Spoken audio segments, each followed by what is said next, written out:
햄스터 여러분, 금융 세계에는 기복이 있었지만 지난 10년간 금융계를 뒤흔든 사건은 몇몇에 불과합니다.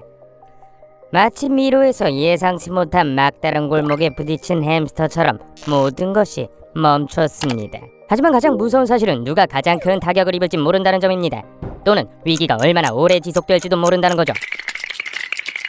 이번 주 아카데미에서는 역사상 가장 큰 3대 금융위기와 그 원인을 알아보는 시간을 가져볼게요.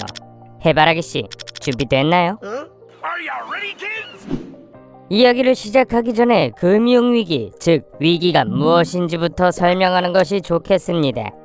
이 세 가지 사건은 사방에서 혼란과 큰 손실을 초래한 햄스터 터널 시스템의 갑작스러운 고장에 비유할 수 있습니다. 자산 가격 폭망, 기업과 소비자는 갚을 수 없는 큰 빚을 지게 됩니다.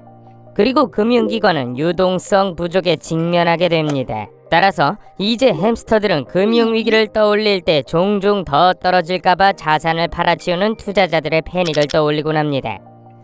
그렇다면 무엇이 패닉을 촉발할까요? 이는 시스템의 실패, 통제되지 않은 인간의 행동, 주식 매수를 위해 대출을 받는 것 같은 과도하게 위험한 유인책, 규제의 부재, 심지어 팬데믹 바이러스 등 여러 가지 이유에서 비롯될 수 있습니다. 이를 염두에 두고 3대 사건을 살펴보겠습니다. 1위부터 시작하죠. 1929년 대공황의 주식시장 붕괴. 시계를 1929년 10월 29일로 돌리면 오늘 이야기할 첫 번째 주요 위기에 도달하게 됩니다. 보요하는 20년대라고도 불리는 1920년대는 미국의 경제가 크게 성장하던 시기였습니다. 상황이 좋았을 때 모두가 주식시장에 투자하기 시작했습니다. 여유가 있는 사람들에게는 일종의 취미가 되었습니다. 여유가 없는 사람들에게는 마진으로 주식을 매수하는 것이 더 인기를 끌었습니다. 이 방식은 자산을 매수하고 자산 가치의 일부만 지불하는 방식이었습니다. 나머지 금액은 은행이나 브로커로부터 빌렸습니다. 그 결과 마진 신용은 1917년 12%에서 1929년 20%로 증가했습니다. 이때는 1차 세계대전 직후였다는 사실을 기억하세요.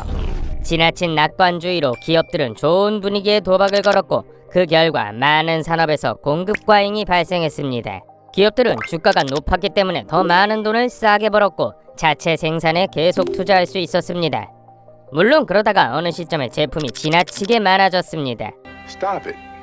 Get some help. 기업들은 손해를 보고 제품을 처분해야 했고 주가는 폭락했으며 투자한 모든 사람들은 저축한 돈을 날려버렸습니다. 이 사건의 정점은 영업일 기준으로 4일, 블랙 목요일 10월 24일부터 대공황으로 전 세계가 나락으로 떨어졌던 블랙 화요일까지였습니다. 이 일련의 사건은 햄스터 바퀴가 커다란 돌뿌리에 부딪힌 것에 비유할 수 있는데 20세기 최악의 금융 및 경제 재앙이었습니다. 대공황은 거의 10년 동안 지속되었고 특히 선진국에서는 소득 감소, 기록적인 실업률, 엄청난 생산량 감소의 흔적을 남겼습니다. 1932년 여름, 주식은 1929년 여름에 비해 20% 정도밖에 가치가 없었습니다. 그리고 1933년, 미국의 실업률이 최고조에 달했을 때는 거의 4명 중 1명이 일자리가 없어서 실업률은 무려 25%에 달했습니다. 대공황은 1939년 제2차 세계대전으로 끝이 났고 미국이 전쟁에 참전하면서 많은 사람들이 방위산업에 취직하거나 해외로 나가 전쟁에 참전하면서 경제가 전쟁 경제로 전환되었습니다. 하지만 경기 회복은 즉각적이지 않았습니다. 실제로 다우존스 산업평균지수는 1954년 11월까지도 1929년 이전의 고점을 회복하지 못했습니다. 25년이 지난 후에도요. 대공황 다음으로 2위를 차지한 것은 대침체입니다. 위험한 대출과 의심스러운 대출자들로 인해 발생한 2007년, 2008년의 금융위기는 갑자기 통제불능으로 돌고 있는 햄스터 쳇바퀴와 같았습니다. 몇 년 동안 지속된 대침체는 금융산업의 규제 부족으로 인해 대공황 이후 가장 심각한 경기 침체로 여겨지고 있습니다. 대침체에 앞서 닷컴 버블이 터졌고 2001년 9월 11일에 발생한 9.11 테러가 있었습니다. 이는 미국 경제에 좋지 않은 영향을 미쳤습니다. 이에 따라 연방준비제도 이사회는 경기 부양을 위해 금리를 인하하는 것이 최선이라고 판단했습니다. 저금리와 주택 소유를 장려하는 연방 정책으로 인해 부동산 붐이 일어나고 모기지 부채가 확대되었습니다. 서브프라임 모기지나 조정 가능한 모기지 같은 상품도 출시되어 금리가 계속 낮아지고 주택 가격이 계속 상승할 것이라는 믿음에 따라 대출자들이 주택 대출을 더 쉽게 받을 수 있게 되었습니다. 당연히 이는 사실이 아니었고 금리는 오히려 상승했습니다. 대출자들은 이러한 금리를 감당할 수 없었고 상황이 바뀌기 시작했습니다. 이제 경제학자들은 대침체의 원인을 신용이 좋지 않아 대출금을 상환할 수 없는 사람들에게 낮은 금리로 모기지를 제공하는 은행을 막지 못한 연방준비제도의 실패로 돌리고 있습니다. 결국 이것은 주택가격 하락과 대규모 매물로 이어졌고 많은 사람들이 집을 잃게 되었습니다. 하지만 물론 이것이 끝이 아니었습니다. 투자은행 업계에서 가장 큰 규모를 자랑하던 리먼 브라더스가 사람들이 생각했던 것보다 훨씬 적은 포트폴리오를 보유한 것으로 드러났기 때문입니다. 당연히 고객들은 리먼을 떠나기 시작했고 주가는 폭락했으며 채권자들은 은행을 구제하지 않았습니다. 한때 자산 규모가 60억 달러에 달했던 네 번째로 큰 투자 회사로서 이는 매우 심각한 타격이었습니다.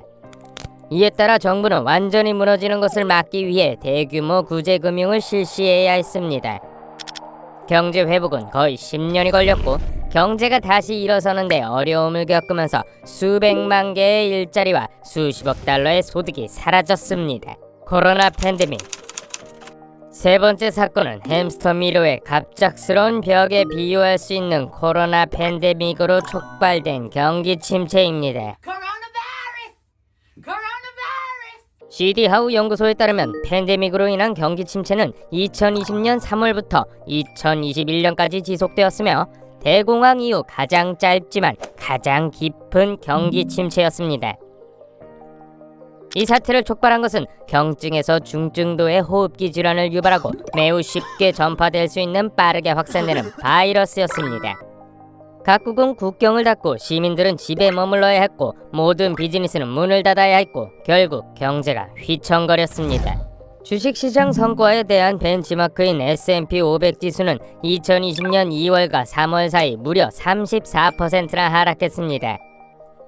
팬데믹 초기의 GDP는 경기 침체 초기에 비해 9% 하락했는데 이는 최악의 대침체기에 4% 가까이 하락했던 것보다 더 가파른 하락세였습니다. 또한 트레이더들은 당시 상황이 2007년, 2008년의 경제 상황보다 더 나빠질 수 있다고 믿으며 희망을 잃은 것으로 보고되었습니다. 다행히 정부와 중앙은행이 경기부양책으로 이들 경제를 지원하기 위해 나섰습니다. 기업들은 가능한 한 많은 업무를 온라인으로 전환하는 방법을 배워 새로운 디지털 업무 환경을 탄생시켰습니다. 그리고 한때 경제활동에 적용되었던 제한 조치들이 결국 해제되었습니다. 결과는 주가가 상승세로 돌아섰습니다. Whoever you are, thank you. 그리고 시장은 다시 한번 회복되었습니다. 이것으로 역사상 가장 큰 3대 금융위기에 대한 이야기를 마무리합니다. 오늘 아카데미에 참여해주셔서 감사합니다. 구독하고 기억하세요. 햄스터는 힘입니다. 하나는 모두를 위해, 모두는 하나를 위해. 안녕.